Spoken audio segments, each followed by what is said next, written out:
In this chapter, this is a very important question for 4 marks.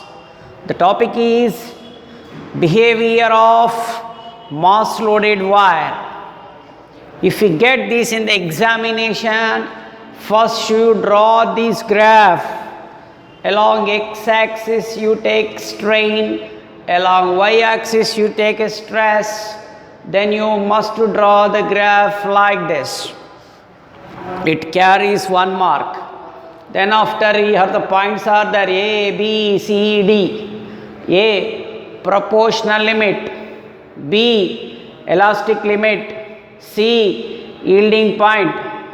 O dash, permanent set. D, breaking point. First you write this. It is carries another 1 mark. Now you can't expand the points A, B, C, D in the 4 points.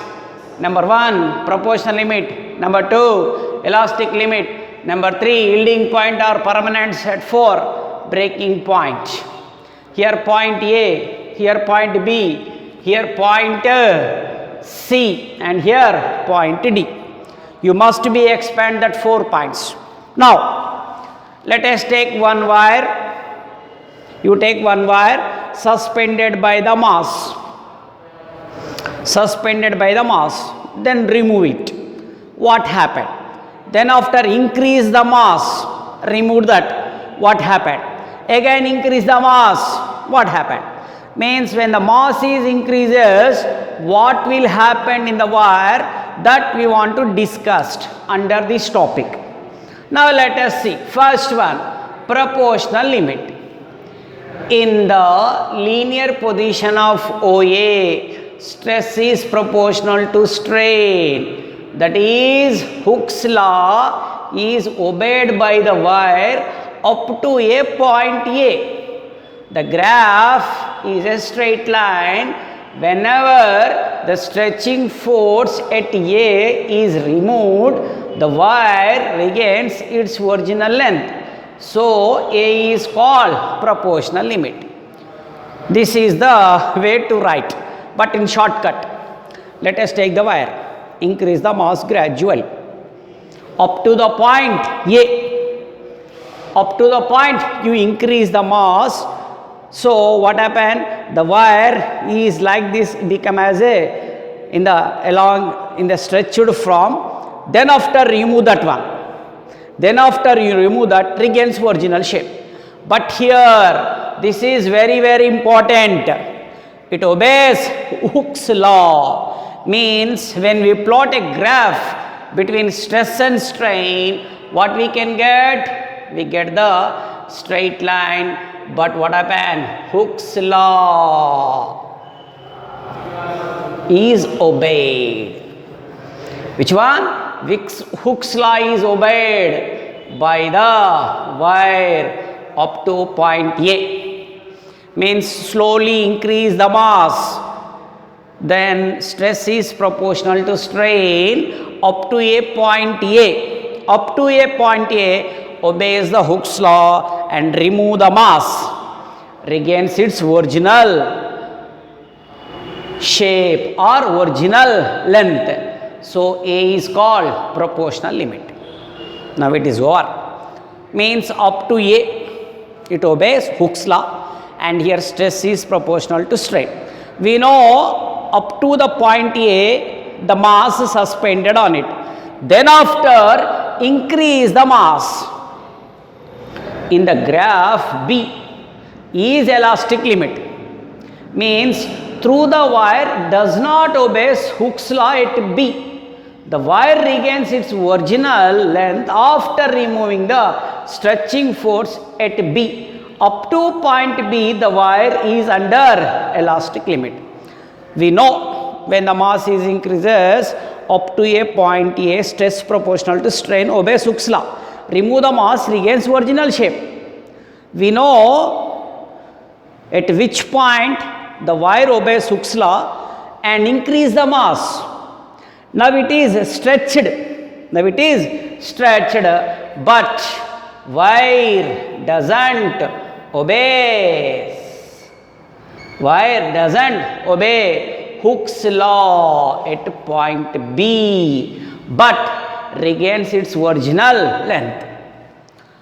At B, A to B or at B, wire not obeys Hooke's law, but regains its original shape when you remove the mass on the wire. Okay, this point is called as which one? Elastic point or elastic limit. In the elastic limit, wire doesn't obey Hooke's law, but you remove the stretching force on the wire, regains original shape. After the elastic limit, you add additional mass. Additional mass. Now the wire is elongated like a viscous fluid. If remove the mass, means after the B, you know the up to B how much mass you are suspended, and increase more than the mass after the B, the wire is elongated like a viscous fluid up to point C. Then you remove the mass from point C, the wire not regains its original length, it gets another length, it is called by permanent set. But at which point the wire is elongated like a viscous fluid, that point is called yielding point. Yielding point means the wire elongated like a viscous fluid. Now let us see how we can return. In the graph C, in the graph, you take point C is the yielding point. C is the yielding point. If the stretching force at C is removed, at C, the stretching force is removed, wire does not regain its original length. Wire does not regain its original length, and length of the wire changes permanently. The means the wire does not, means if the stretching force at C is removed, the wire does not regain its original length, and the length of the wire changes permanently. In this position, the wire flows like a viscous fluid. After the point C, the wire is under plastic behavior. So, C is called yielding point or permanent set. Means once again, you suspend the mass up to a point A, stress is proportional to strain, obeys Hooke's law. After the point A, increase the mass. The wire is stretched. The wire is stretched and remove the stretching force from B, the wire regains original shape, but at B, wire not obeys the Hooke's law, but A obeys Hooke's law. After the point B, increase additional mass up to point C. From B to C, increase the mass up to the point C. At point C, the wire starts to elongated like a viscous fluid. The wire is elongated like a viscous fluid is called yielding started. Yielding is started, that yielding, that is called yielding point. Yielding started or yielding point means the wire is elongated like a viscous fluid. At that point, remove the mass. Remove the stretched mass from C, the wire not regains original length and get another position, that is called permanently, it get another length. Okay. Now, after the point C, the wire is under plastic limit. Means after the point C, after the point C, wire is under plastic behavior. Now the last point, breaking point. When the stress is increased after the point C, after the point C, the stress is increased, the wire becomes thinner and thinner. After yielding point, increase the stress, means increase the additional mass, the wire becomes thinner, thinner, thinner. When the stress is increased up to a certain limit, the wire is breaks, is called breaking point. Means after the yielding point, If you increase the additional mass, the wire becomes thinner and thinner. At certain limit, the wire is break. That point is called breaking point. This is about the behavior of mass loaded wire. How many points we want to mention in this one?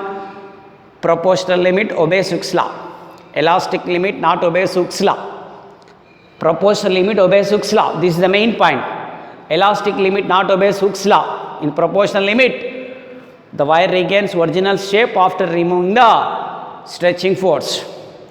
In elastic limit, wire is not obeys Hooke's law, but removing the stretching force regains original shape. At point C, wire starts to yielding, means it is elongated like a fluid, and remove the stretching force from C, the wire gets the wire not gets original position, it gets another position is called permanent set. And after yielding point increase the mass, the wire is breaks. First becomes thinner and breaks.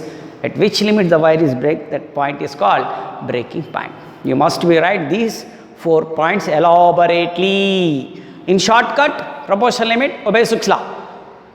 Number 2, elastic limit not obeys Hooke's law. Number 3, the wire is elongated like a viscous fluid is called yielding point, so it get permanent set. Fourth one, after yielding point, the mass is increases or stress is increases. At certain point, the wire is becomes thinner and breaks. That is called by breaking point. Now, what is the use of the study of the behavior of mass loaded wire? With the help of the study of this graph, metals are classified into 2 types. With the help of study of this graph, the wires are classified or metals are classified into 2 types, that are number 1 ductile metals, number 2 brittle metals. Which metal have more gap between the yielding point and breaking point are called ductile metals. This is the yielding point, this is the breaking point. The gap is more, this gap is more, that metals are called ductile metals. Example, copper, gold, silver, aluminium, lead, etc., etc., etc. That's why copper is taken as a thin wires. Gold also taken as thin wires. That's why we can use it in the jewelries, in the ornaments. Silver also like that. Aluminium also like that. Lead also like that. Okay? That are ductile metals. Means that are way becomes thinner but not breaks. Okay, it will breaks but will take more the stretching force, that are called ductile metals. Next one, which metals have less gap? Which metal has less gap between the yielding point and breaking point are called brittle metals. Example is glass, ceramic or ceramic tiles, and some type of irons, especially cast iron, easy to break. There we can use some of the metals used on the sanitary manuals as sanitary manuals that are easy to break. Why? That gap between yielding point and the breaking point is less, that are easy to break them. Okay. Now, what is the use of the study of the behavior of mass loaded wire? Means with the help of this, the metals are divided into 2 types, are classified into 2 types. Okay, ductile metals and brittle metals. Next, another under this one, elastic fatigue. Now, let us take one wire. When wire or a body is subjected to continuous elastic strain, let us take one wire, you take one point, you take a like this, means subjected to the which one? Subjected to continuous elastic straining for some time. It appears to have lost its elastic nature temporarily, which regains after taking sufficient time. Means you are taking like this, like this, like this, it can lose its elastic nature but stop it.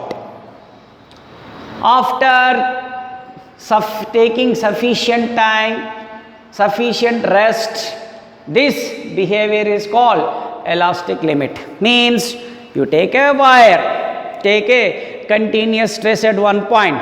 At that point, the wire is maybe lose its elastic nature, but you give the sufficient time to rest, it regains its original shape or original nature. This behavior is called by which one?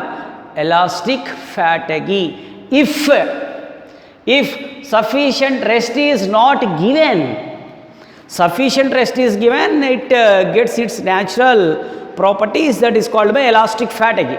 If sufficient rest is not given and continued to the elastic strain, the wire break at that point due to increase of the temperature. Means when the number of strains are continuous to the strain force or elastic force, at that point it loses its elastic nature. Why? Temperature is increases. If we continue that, if you are not giving sufficient time, if you give the sufficient time, temperature decreases and it gets its original nature. It is called by elastic fatigue. If you are not giving sufficient time and continue that one, temperature increases and it breaks at that point. It breaks at that point due to temperature. Okay, this is also occur by the study of the which one? This graph. Okay, this is one of the important question in this chapter. Very important question in this chapter for 4 marks.